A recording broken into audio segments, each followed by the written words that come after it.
Good morning, televiewers on My Media Prime Television. Thank you so much for joining us on the second edition of the Brief for the Week, live on My Media Prime Television, a program where we always get to dig several layers beneath the major headlines as captured by newspapers.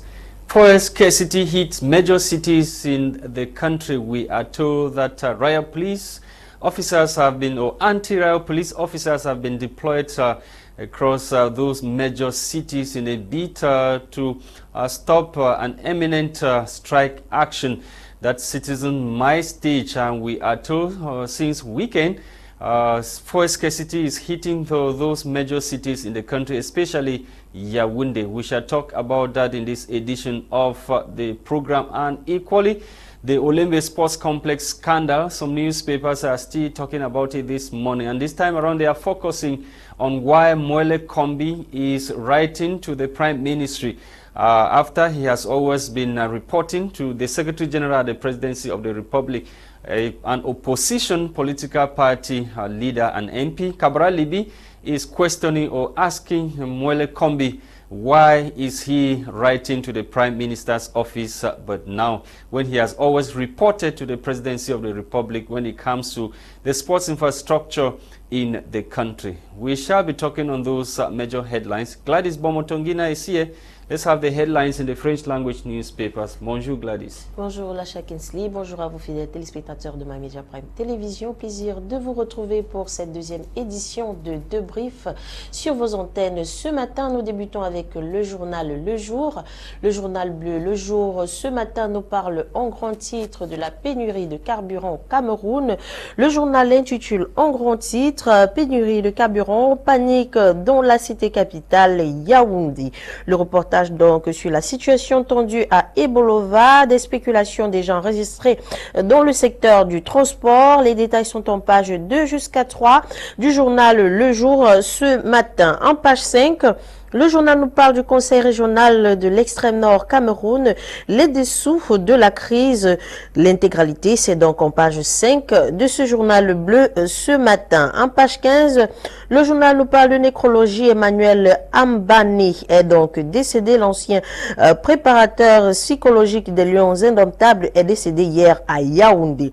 Nous poursuivons avec l'info à chaud ce matin, mesdames, messieurs, qui nous présentent en grand titre les bravoures du président de l'Afrique, FECAFOOT, Samuel Eto'o-Fils, paix des braves Eto'o, Algérie, il a fallu du temps. C'est l'intitulé ce matin de l'info à chaud à l'invitation de son excellence Mahi Boumedienne, ambassadeur de la République algérienne démocratique et populaire.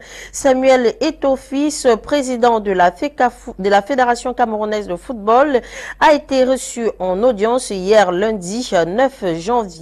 L'intégralité, c'est dans cette édition de l'info à chaud à sa page 12. En page 2, le journal nous parle de management de proximité au Cameroun. Le directeur général de la Camwater répond donc aux cris de détresse des usagers. Dans le même journal, à sa page 4, le journal nous parle de la Cour internationale de justice. Le Nigeria et le Cameroun y retournent. En page 3, le journal nous parle des inscriptions sur les listes électorales dans le Vouri. Les femmes du PCRN sont donc en campagne. Nous continuons avec Mutation Quotidien ce matin, mesdames, messieurs, qui nous parle en grand titre de pénurie de carburant. Les stations-service, particulièrement dans la cité capitale Yaoundé, de longues files d'attente de véhicules observées depuis hier à Yaoundé à cause donc des tensions, d'approvisionnement, l'augmentation de prix à la pompe semble bien proche. Les détails sont en page 7 de Mutation Quotidien ce matin. Page 5, le journal nous amène à Yaoundé 2e. Le sous-préfet est donc en ligne de front dans cette partie du pays. En page 11, le journal nous parle du scandale du complexe d'Olembe, Magil Cameroun, qui est tué? C'est la question posée ce matin par Mutation Quotidien. Nous continuons avec Émergence ce matin. Mesdames, messieurs, lui aussi nous parle en grand titre de pénurie de carburant. La pénurie qui frappe donc à nouveau au Cameroun. Les détails sont en page 3 d'Émergence ce matin. Page 4, le journal nous parle de l'affaire Stade d'Olembe. L'honorable Jean-Michel Nintieux interpelle le chef de l'État, son Excellence Paul Biya à cet effet. En page 2 du journal Émergence quotidien ce matin, le journal nous amène à l'extrême nord Cameroun. Le journal nous révèle ce matin qu'il branle bas au conseil régional dans cette partie du pays. Recette douanière, le Cameroun perd 20 milliards de francs CFA à cause des APE. Les détails sont en page 8 d'Émergence quotidien ce matin. Nous clôturons avec le Messager ce matin qui parle en grand titre du complexe sportif d'Olembe. Le peuple demande donc des comptes. Les Camerounais attendent l'arbitrage du chef de l'État, son Excellence Paul Biya, qui doit donc identifier, neutraliser et punir les souris et siffler la fin du carnage. C'est du moins l'intitulé ce matin que nous présente le Messager à sa page 10. En page 9, le journal nous parle de l'affaire Didier Patcoul, la platine grillée de 1 ex-bet. En page 6, le journal nous parle de la prison de Menganga. Abba Aruna est donc célébré dans cette prison pour les dons qu'il a offerts. Mesdames, Messieurs, voilà pour vos titres ce matin en langue française. Place à la découverte de ces titres en langue anglaise. Et c'est avec toi, Lasha. Thank you, Gwladys Bomotonguina. Let's kickstart this morning with the national bilingual daily Cameroon Tribune. Cameroon Tribune is interested in the difficulties that citizens in Yaoundé are going through when it comes to fuel. The paper tells us this morning that effectively supply of precious products has been perturbed in Yaoundé since the weekend. At press time yesterday, January 9, 2023, a few filling stations which could still ration the needy population were inundated by the said population. Get full details in this edition of the Guardian or the National Bilingual Daily Cameroon Tribune newspaper, talking about the difficulties that consumers are facing in Yaoundé when it comes to fuel. Fuel that has the scarcity of fuel in the city of Yaoundé that has been announced, and other cities able over to witness same situation as per what we are reading in the National Bilingual Daily Cameroon Tribune. Let's talk about the intermediate lions of the country who are rekindling hopes. We are told that in their last preparatory match played yesterday, January 9, 2023 in Tunisia, the Cameroonian team beat Sudan 2-0 after 2 draws in previous games. The team is expected to leave for Algeria in the hours ahead to take part in the African Nations Championship, which kickstarts on January 13, 2023. Full details on pages 46 and 47 of this edition of the National Bilingual Daily Cameroon Tribune. Cameroon Tribune this morning, which is interested in that story. We leave Cameroon Tribune this morning. We are with Municipal Updates newspaper, which is interested in the fallouts of the crisis in the northwest and southwest regions of Cameroon. Over 300 days or working days lost to ghost towns in 6 years. Get full details in this edition of Municipal Updates newspaper. Talking presidential elections 2025 in Cameroon. The paper this morning is telling us that power mongers are confused as President Paul Biya, unpredictable President Paul Biya, who has not announced whether he will be running for the 2025 presidential elections or stepping down. Get full details in this edition of the paper, talking about this silence of President Paul Biya that has put power mongers into confusion as to whether he will run or he will not run come 2025. And the moderator of the Presbyterian Church in Cameroon, the Right Reverend Samuel Fonki Foba, has called on Christians or urged Christians to let go of the past. He was speaking recently as the new year starts. And of course, a lot of crisis that has rocked the Presbyterian Church in the country. The moderator was calling on Christians of that congregation to, or of that denomination, to let go of the past and embrace rather the future. Over there in Meme division of the Southwest region, Kumbatu DO declares war on drug addicts and criminals operating in his area of command. Full details on what the DO for Kumbatu subdivision is planning to do on the drug addicts as well as criminals operating in Kumbatu subdivision. I take you now to the Guardian Post newspaper, which is, of course, interested in the fuel scarcity in the city of Yaoundé. Vehicles grounded, commuters stranded as fuel scarcity hits major towns and cities in Cameroon again. Authorities, we are told by the paper, deployed anti-riot police officers in Yaoundé as rumor of imminent street protest spreads in the political capital, Yaoundé. Let's talk about this utterances or outing of Dr. Nsungkikang, who is a medical doctor and social entrepreneur, who is also the president of St. Louis University Institute in Douala. We are told that Dr. Ni is urging the government to cut down on expenditure. Dr. Nsungkikang, who is, of course, the social entrepreneur, is calling on the government to cut down on expenditure and use the money to invest in other sectors of life in the country. Government sounds alarm over rising food insecurity. Reveals over 3.5 million persons faced food insecurity in December 2022. Full details of the report that was sent out recently by the Ministry of Agriculture and Rural Development in this edition of the Guardian Post newspaper. We end this morning with the media. The media newspaper is interested in the Olembe Stadium scandal, and Diongute has cause to smile, writes the media newspaper. According to the media newspaper, as we are reading the media newspaper this morning, is questioning why the Minister of Sports and Physical Education is writing to the Prime Minister. The paper tells us that according to opposition MP Cabral Libi, the Minister of Sports and the Secretary General of the Presidency should leave the PM alone and finish their hot fufu with Canadian firm Maggi over the Olembe Stadium scandal. Cabral Libi wonders why Mwele Kombi should write and complain to the PM only now, after he had always bypassed the latter, preferring to report instead to Ferdinand Ngongo in matters relating to infrastructure of sports infrastructure in the country for 2022 AFCON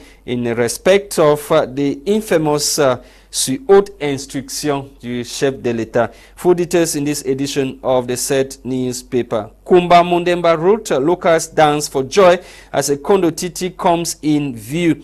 B engineers assure Meme SDO 40 kilometers of the 60 kilometers Kumba Ekondo Titi route is now motorable. You can get full details in this edition of the media newspaper. Thank you for watching, televiewers of My Media Prime. This is what the English language newspapers gather for us this morning, or have for us this morning. We proceed with the discussions in the studio. And of course, Rene McCoy is with us this morning. He is an active member of the PCRN political party of Honorable Cabral Libi, whom of course the newspapers are talking about him this morning, questioning why Mwele Kombi should write to the Prime Minister's office instead of reporting to the usual person he has always been reporting to when it comes to the AFCON infrastructure projects in the country. Rene McCoy, good morning and welcome. Good morning, Lasha. Happy New Year. Happy New Year. Happy New Year. I forgot, this is the very first time you are joining us in 2023. Welcome. Thank you. Gwladys. Effectivement, nous débutons avec cette allégation, ou bien ce discours, cette sortie de votre président de parti en ce qui concerne la lettre de Narcisse Mwele Kombi. A priori, quel est votre point de vue? Déjà, on constate que Narcisse Mwele Kombi écrit au Premier ministre par l'intermédiaire de son secrétariat général. Or, c'était avant. Le Premier ministre a été mis de côté dans cette task force où elle était constituée rien que des membres du secrétariat général à la présidence et des chefs de départements ministériels et leurs conseils techniques qui étaient chargés de la gestion des complexes sportifs et des stades. Aujourd'hui, il fait une erreur, en fait, il fait un gaffe d'écrire au Premier ministre dont eux, ils ont mis de côté.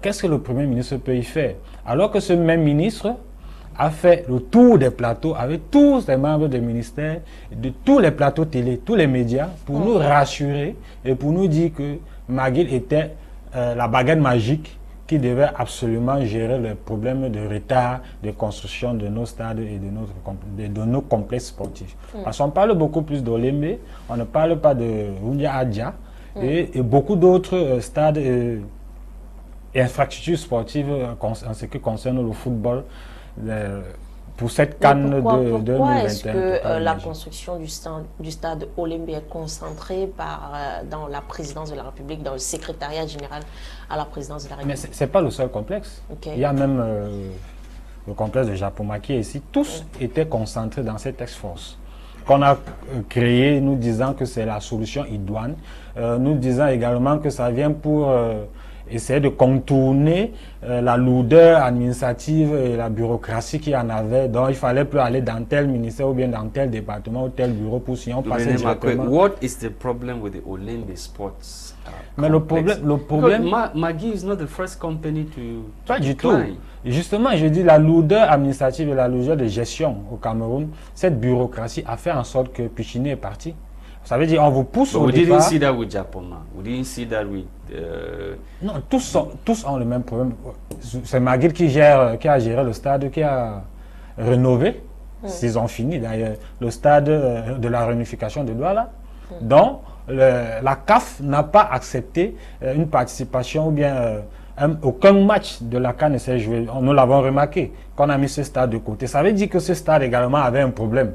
Mais on refuse d'en parler, mais on se concentre sur le stade ou bien sur le complexe d'Olembe. Justement, parce que ce complexe aurait dû porter, ou tout au moins le stade de football de ce complexe aurait dû porter le nom du président actuel. Maintenant, que son joujou n'a pas porté son nom, c'est déjà pour ça que peut-être les gens se disent que bon, on en parle beaucoup plus. Il n'a pas porté son nom, pourquoi? Peut-être c'est pour ça. Peut-être le gars s'est dit, ok, vous ne pouvez pas mettre mon nom sur quelque chose qui n'a pas marché ou bien qui ne marchera pas. Qu'on baptise son nom ou pas, ce stade porte son nom, ou bien ce complexe porte son nom, parce que c'est lui qui engage ce projet. Et souvenons-nous que ces projets de construction des stades et des complexes viennent de la présidence, ça ne vient pas du ministère. Ça veut dire que ce sont ces projets... Pourquoi ne pas avoir délocalisé au ministère des Sports, peut-être avec le ministère des Finances? Moi, je vais vous répondre au coup. On veut créer des poches de corruption. Ok. Parce qu'un État qui veut vraiment se construire, un gouvernement ne peut pas, la présidence ne peut pas tout concentrer. Ça veut dire si vous faites une route, c'est à la présidence. Si vous construisez une école, c'est à la présidence. Si vous créez ça, c'est à la présidence. Cette concentration étouffe la présidence au tel point que je peux dire ça fait en sorte que le logiciel ne peut plus bien fonctionner. Et dans ce cas, on se retrouve à ne pas pouvoir faire ci et de ne pas savoir ce qu'on a fait et ce qu'on n'a pas fait. Mais comment est-ce que le secrétariat général de la présidence de la République peut gérer tous les dossiers? Comment c'est possible? Pratiquement. C'est la même question qu'on se pose nous tous. Et on se demande à quoi donc ces 62 ministères et membres assimilés du gouvernement, pourquoi on les a donc nommés? C'est toujours rien que pour récompenser les gens, ou à chaque fois on vient vous dire sur haute instruction. Non, il faudrait qu'on déconjectionne. Le gouvernement est là pour ça. Les ministères sont là pour ça, pour qu'on déconjectionne. Ce sont les lieux techniques ou bien les lieux de réflexion et d'application de la politique du président. Quand il prenait le pouvoir, on a attendu même, et aujourd'hui on attend même encore ce qu'on appelle le remaniement ministériel, ou bien même un réaménagement ministériel, parce que c'est de ça qu'on nous a habitués d'un réaménagement ministériel. On prend ci là, on balance comme ça, on tourne. On n'est là pas depuis 2018. Et on a traversé la mi-mandat. Nous sommes à 2 ans de la fin de son mandat, le mandat qu'on lui a donné en 2018, et on n'a pas évolué d'un pas. Or, si et seulement si on avait tout au moins déconjectionné le travail de la présidence, on aurait au moins peut-être vu quelque chose, et là on aurait bien ciblé les responsabilités. Même le peuple camerounais qui essaie de demander le corps ne sait même pas à qui se poser la question. La seule personne à qui on s'adresse aujourd'hui, c'est le président de la République. Mais il faudrait que les responsabilités soient établies. Il faudrait qu'on enlève... Mais lorsqu'on parle du président de la République en ce qui concerne la construction du stade Olembe, on voit en premier plan Ferdinand Ngongo. Oui, mais parce que c'est lui qui était le patron de cette task force. Du président de la République. Oui, mais il a la signature du président. On confond une délégation de signature à une délégation de pouvoir. Le président Ngongo n'a pas une délégation de pouvoir, il a une délégation de signature. Ça veut dire que le président doit déjà peut-être être indisponible pour un cas et que on lui donne le OK qui doit signer telle ou telle chose. Mais lui, il a complètement le pouvoir. Ça veut dire il s'est arrogé le pouvoir du chef de l'État. Au point où il vous dit de faire ci et de faire ça, alors que votre mission n'est peut-être pas de faire ça. Mais lors des vœux au chef de l'État, on n'a pas eu l'impression que ça dérangeait le chef de l'État en même temps. Sur quel plan? On a vu Ferdinand Ngongo et tout son arsenal autour du chef de l'État. On ne peut pas dire qu'il a ravi la direction du pays parce qu'il est proche du président. Mais vous voulez parler de la posture qui a l'air sereine du président sur sa santé? En fait, je ne voudrais pas entrer sur ce débat et je vois que c'est où vous voulez m'amener. Mais ce que je veux dire, c'est que nous tous, nous avons un parent ou un proche qui a son âge. Et on sait que ce genre de personnes, c'est le repos qu'il leur faut. Okay. Quand on a les tout petits, et on a les personnes de cet âge, let's talk this burning issue now. We are talking about scarcity of fuel in the cities of Yaoundé, Bolova, and other major cities in the country. And this issue started over the weekend. And Cameroonians are already facing tough times when it comes to increase in other taxes and prices of basic commodities. With this probable increase in the prices of fuel in the country. Une probabilité ou bien une possibilité. C'est un fait qu'on devrait constater bientôt. Parce que le président l'a annoncé dans son discours. Mais il a annoncé comment? Il a dit mot à mot, attendez-vous à une possibilité qui est une hausse de prix. Il a juste donné le compte de ce qu'il a fait. Non, il a dit également la que subvention du oui, mais c'était l'année dernière. Mais encore que l'année dernière, il vous est arrivé de ne pas pouvoir cuisiner chez vous parce que vous n'avez pas pu trouver une bouteille de gaz. Et moi, je me rappelle que l'un de mes proches, ma grande soeur particulièrement, en a acheté à 10 000 francs. Moi, j'avais eu la chance d'acheter à 7 500 francs, donc de 1000 francs de plus. On a subventionné, d'après ce qu'il a dit, le carburant à 700 milliards et que le gaz était à 75 milliards. Mais sauf que, je me rappelle d'un moment quand nous rentrons du congrès, on a fait de Ngaoundéré à Bétois. On n'a pas pu trouver du gasoil. On était obligé de pouvoir mettre notre moteur à risque pour chercher ce que les gens appellent le zoazoa. Pour qu'on puisse au moins arriver à Yaoundé, espérant qu'on pourra trouver du gasoil, ou bien pour ceux-là peuvent trouver un véhicule à essence. Peut-être, apparemment, l'essence, on n'avait pas de problème. Donc, on a ce problème depuis. Mais on nous dit qu'on a quand même mis de l'argent. Mais il faudrait qu'on nous précise comment est-ce que, entre guillemets, cette subvention se passe. On exonère les taxes. Non, on n'ajoute pas de l'argent, on nous exonère des taxes. Ça veut dire, au lieu de prélever la taxe sur quelque chose, on se dit non, soit on prélève moins, soit on ne prélève pas. Et en ce moment-là, on vous dit qu'on a subventionné le carburant ou bien le gaz. C'est ce qu'on fait. Bon, maintenant, on a dormi 700 milliards. 700 milliards sont partis où? 12 mois après, maximum, on a un problème de pénurie dans nos grandes cités. Ce n'est même pas dans les périphériques, mais dans nos grandes cités où on a, je peux dire... No, that 700 billion you are talking about was to maintain the price of the prices at the level of the pumps. Not to curb scarcity and whatever. On n'a pas suivi le même discours. Il a dit qu'on avait subventionné pour maintenir en 2022. Il fait le bilan de 2022.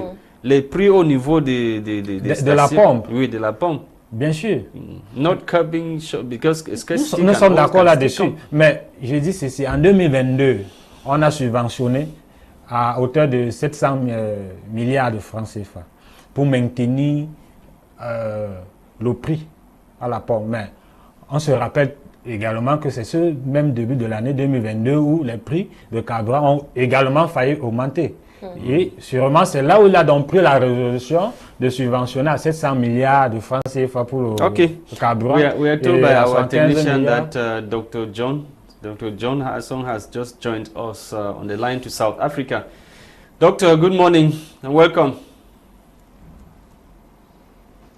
Good morning and thank you for having me on the studio. Happy New Year. And good morning to the panelists, their co-presenter Gwladys, and Happy New Year to you and all the viewers.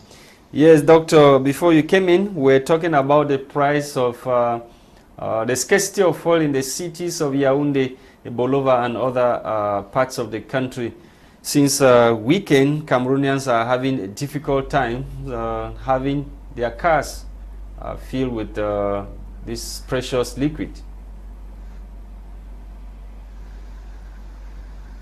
Yes, it's very sad to hear that, and it's a very unfortunate situation, especially for a country that is a member of OPEC. It's really sad, and I think these are situations that the government needs to sit down, call its children, its experts, even from the across the globe, to see how that petrol crisis can be solved, especially when we have crude oil. See how to develop the capacity to produce fuel so that it can be cheaper and affordable for the citizens.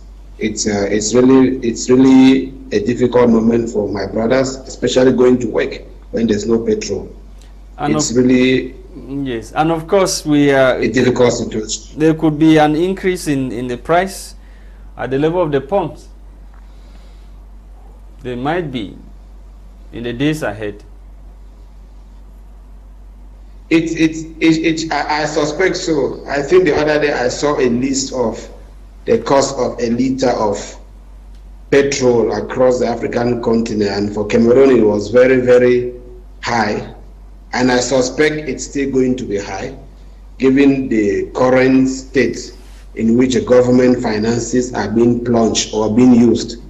You know, there's a lot of crises here and there that the government has to put in money, so it's difficult for government to subsidize the prices. They might have tried in the past, but it's really a time for the government to come on board. Otherwise, it will keep on going high, especially if the government cannot cut down on the rate of irregular or illegitimate expenditures, unnecessary traveling of government officials, entourage, unnecessary fueling of public cars just to be used around moving up and down. Some of those things have to be cut down so that government can also subsidize the petroleum crisis. Okay, Olembe Sports Complex scandal. Diongute has cause to smile as the opposition MP Kabralibi has said Diongute, of course, should be left alone. As we know, the Minister of Sports and Physical Education before now used to report but to the Secretary General of the Presidency of the Republic when it comes to sports infrastructure. The opposition MP, was so bitter when he learned that Mole Kombi has complained to the Prime Minister's office. Yes. You know, that is something that is very funny. We cannot have a Prime Minister and head of government, and then ministers are some ministers are reporting to the Secretary of the Presidency. Who calls the shots? Because to the best of my knowledge, according to the Constitution, we have the President, the Speaker of Senate, the Speaker of Assembly, then the Prime Minister. And the Prime Minister is the head of government.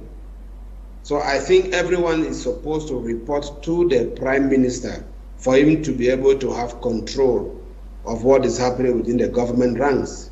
So this shows that it's just a figurehead at the presidency. This shows that it's just a figurehead. The Prime Minister doesn't have a hand in the appointment of some of those ministers. So which means his office is not really independent. So it's really pity that an opposition MP will have to be crossed to say the minister was complaining to the Prime Minister instead of the Secretary of the Presidency, if I'm not mistaken. It means the Kabralibi himself will he's complaining. The same status of government if he Doctor, should become the president. Doctor, you miss out. Because to me, hello? Yes. Can you hear me? No, Kabralibi was complaining that the Prime Minister was disrespected in the past. He was not complaining that they're supposed to report but to the Secretary General. He was complaining that why should Mole Kombi be reporting to the Prime Minister only now? That was his worry. Oh, then if that was his worry, then it's a good one. I mean, that one is a good one. And I think if opposition MPs all can put their voice in such issues, then that will also help to reduce some of the administrative bottleneck that is existing. Yeah, I think I missed out there, but I give my support for him in that. All ministers are supposed to report to the Prime Minister and head of government. And I think he is supposed to play a pivotal role in their appointments as ministers. To me, everyone who wants to become a minister should be able to submit their CV to the Prime Minister for him to go through and make recommendations to the head of state so that he has control of the government. I think Cabral Libi was doing a very good job there, and let other opposition MPs follow suit so that we can be able to reduce the bottleneck within the administration of the country. Okay, Doctor, I will be coming back to you. Rene Makoi, we were talking fuel scarcity before Dr. John Asson came in from South Africa. What is the way forward? Je n'ai pas trop bien compris. Je sais pas si c'était une What is the way forward? Quelle est la solution? En fait, voilà. Quelle est la solution? Oui, je comprends maintenant. Bon, maintenant, il faut déjà, un peu comme le docteur l'a dit, dans la gestion d'un État, on a le président de la République et il y a le président des deux chambres du Parlement, donc d'abord le Sénat et l'Assemblée nationale. Et à côté de ça, pour le bras séculaire de l'exécutif, on a le gouvernement. Et dans le gouvernement, on a ce qu'on appelle le Premier ministre qui est le patron. Donc en fait, l'une des solutions qu'on doit avoir, c'est qu'on doit avoir une hiérarchie bien constituée. On ne peut pas avoir un secrétaire général à la présidence, encore qu'aujourd'hui les ministres d'État, ça veut dire qu'il a un rang de Premier ministre, à qui tous les ministres viennent pour rendre compte, ou bien à qui on demande de faire le travail du Premier ministre. Dans ce cas, moi je dirais qu'il n'y a pas de Premier ministère dans ce pays. Et donc la première des choses, c'est d'abord d'arranger ça, de donner, de respecter l'ordre constitutionnel des affaires. Maintenant, autre chose qu'on devrait faire, c'est de ne pas surcharger la présidence dans la gestion du pays. On ne peut pas tout concentrer au niveau de la présidence. On ne peut pas. If everything is concentrated in Yaoundé, Bien we sûr. are fighting for decentralization. Justement, parce qu'il y a même des choses. Parce que quand je parle même de la concentration du travail du gouvernement, je suis d'abord là. Je ne suis même pas encore allé au niveau de la décentralisation des pouvoirs. Mais It starts from the presidency. When little things are attached to the presidency, is it not the beginning of the problems that we are having? Le premier problème commence par là. On a d'abord la déconcentration qu'il faut et on a la décentralisation maintenant en ce qui concerne le pouvoir. Si tout est concentré d'abord au niveau de la présidence, le gouvernement ne peut pas travailler. Si tout est concentré au niveau de Yaoundé, on ne peut pas, le peuple ne peut pas avoir aisément, je dirais, ne peut pas ressentir et on ne peut pas régler les problèmes du peuple. Donc, ce qui fait en sorte que la première des choses qu'on doit faire, c'est de déconjectionner la présidence. La présidence ne peut pas tout faire. On crée les task force ici et là. Et maintenant, il faudrait qu'on déconcentre tout le pouvoir. Ce qui fait en sorte que, pourquoi? Peut-être c'est le stade de Japoma aurait dû être entre le pouvoir du maire de la ville. Le maire de la ville qui aurait pu construire le stade de Japoma, qui aurait pu construire, si ça aurait pu être le cas, également pour Olembe. Et pourquoi même pas les mairies d'arrondissement? Donc si on essaye... Les mairies ont la capacité. Les mairies auraient pu avoir la capacité. Comment est-ce qu'on fait ailleurs? Ailleurs, ce ne sont pas les anges du ciel qui viennent diriger. Ce sont toujours les hommes comme nous. Et peut-être avec moins d'intelligence même que nous. Je ne suis pas sûr que nous trois assis sur le plateau, avec le copanaliste qui est de l'autre côté, on est plus intelligent que ces gens. Au contraire, il faut être autant intelligent pour essayer d'assujettir les autres. Donc, vous comprenez qu'on fait exprès pour que ce pays puisse être plombé et que les gens se retrouvent dans la rue pour essayer d'avoir un chaos total. Mais à qui est-ce que ça profite? Ça leur profite certainement. Parce que, comment vous dites ça? Je le dis parce qu'ils réussissent à créer ce trouble pour s'en faire plein des poches. Bon, comment vous pouvez comprendre qu'un individu peut avoir des centaines de milliards dans sa poche? Un pays où on peut venir cambrioler chez vous, on trouve 200 millions et que ça ne pose problème à personne. Vous faites comment pour avoir 200 millions chez vous? On ne veut pas savoir d'où ça vient. Ça veut dire que ça ne crée un problème à personne. Donc sûrement les gens se créent des groupuscules pour se préparer je ne sais à quoi. Et ils font ça pour créer le chaos. Parce qu'ils savent que si on ne réussit plus à subvenir à nos besoins élémentaires, on risque sûrement accepter ce chaos. Okay, Dr. Asson, 2025 presidential elections, Municipal Updates newspaper this morning is telling us that power mongers are confused as President Paul Biya is unpredictable. President Paul Biya, who has maintained suspicious and conspicuous silence over whether he will run or not come 2025.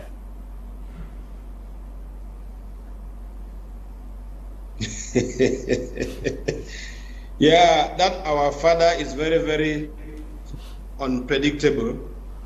And I think anyone who wants to run for the presidential election should not bother about if Mr. Biya is going to run or not. Because they he should will come still out with win. a political strategy. Their fears is that he will still win. Most of them are afraid if he stands, he will win. Of course, if he stands, he will win. I think the fear here should be the issue of the electoral laws. I think there is electoral laws and people have a better plan for the country. Cameroonians can vote for that person. We should not always have that belief that he will always win, because time is something that changes. So we should have that belief. He might even resign. He might not contest.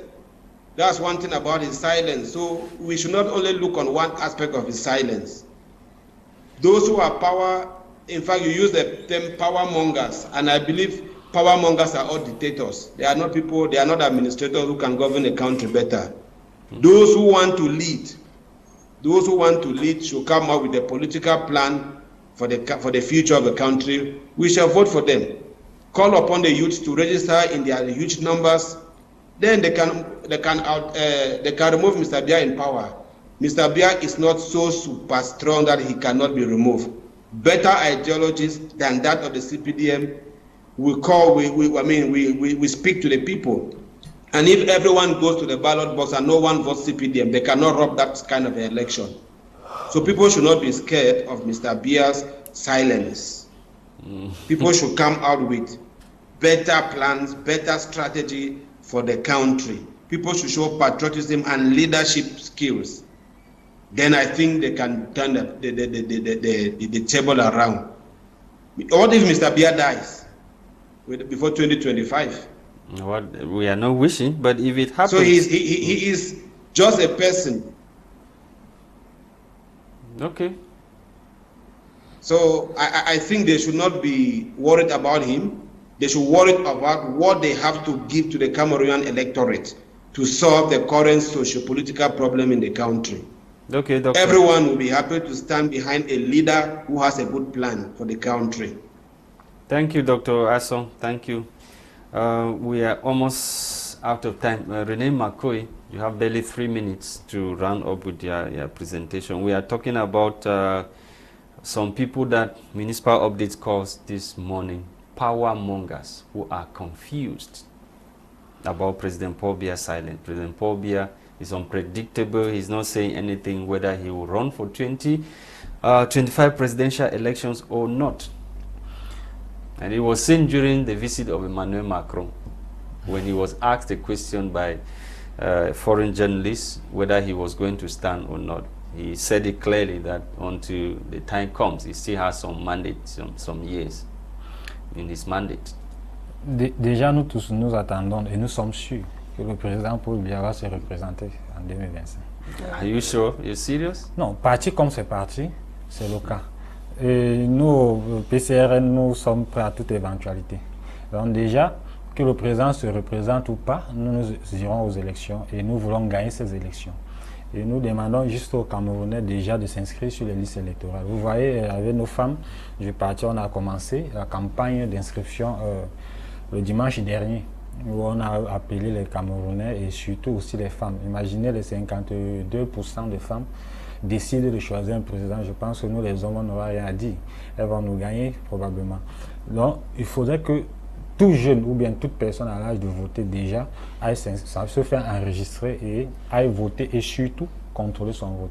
Et maintenant, tous ceux qui font du fanfaronnage derrière le président, au lieu de l'appeler au repos, l'appellent plus au travail. Je pense qu'il ne l'aime pas du tout, il n'aime pas ce pays certainement. Parce qu'un monsieur à cet âge-là, il a plus besoin du repos que du travail. Maintenant, est-ce que les élections sont... People can be calling on you to do something, and you yourself, can't you speak out or say no? Is it difficult for you to say no? I cannot force you to come here. You came here because you accepted to come here. Je ne sais pas s'il y a un chantage derrière. Sûrement, peut-être qu'il y en a un ou si. No, because every day people keep saying he's being pushed by people to stand, to remain as president, and he himself. Ça le plaît aussi tant. Parce que ça le plaît, il aime bien ce jeu. Aujourd'hui, il vous montre qu'il est un homme complètement affaibli. Et demain, quand vous revenez, il vous montre qu'il est regagné. Is he actually being pushed? Doctor. Doctor. Yes. On ne peut pas absolument se focaliser sur son état physique. Par contre, on sait que son état mental a vraiment besoin du repos. Il faudrait que Monsieur le Président Paul Biya se repose. Il en a trop fait au Cameroun. On ne veut pas avoir une situation comme dans d'autres pays. Au moins, en Afrique, on protège les patriarches et c'est un patriarche qu'on doit protéger. Et ce qu'on demande à un patriarche, c'est de prendre un repos et de temps en temps, on parle au consulter pour qu'il puisse nous donner son avis sur tel ou tel sujet. Mais si on n'en a plus, on fait comment? Okay, Dr. Hassan, you were trying to say something. We are almost out of time. Can you contribute quickly, please? I was just saying, the concept of people saying Mr. Biya is always being pushed by people to stand. I don't want us to believe too much on that concept. He himself might have, despite his health situation, still want to stand because he's also scared that being out of power and someone comes, it might turn against him, just the way he turned against his predecessor. So probably he too is trying to avoid that scandal and wants to die on power, that he might not be judged. So we should not always believe that he has been forced to stand. He himself might be willing to run, though he knows that the strength is not there because of some of the things that have gone wrong, which he is scared of being judged. I don't really want to believe all the time that he's been forced by people to stand or they are using him to resolve different quarters of powers. He himself interested because if he says, I am no longer there, nobody will force him. So he himself still says, I am there. That's what I feel. Okay, Dr. Asom. Thank you. Thank you for coming this morning. Thank you, Renee McCoy. Thank you, televiewers of My Media Prime Television, for watching the second edition of the program for the week. Produced for us by Christain, Tebong, Gwladys, Bomotonguina, and myself, Lasha Kingsley. We were here for the presentation, hoping to meet with you once again tomorrow for yet another edition of the program. Bye-bye for now.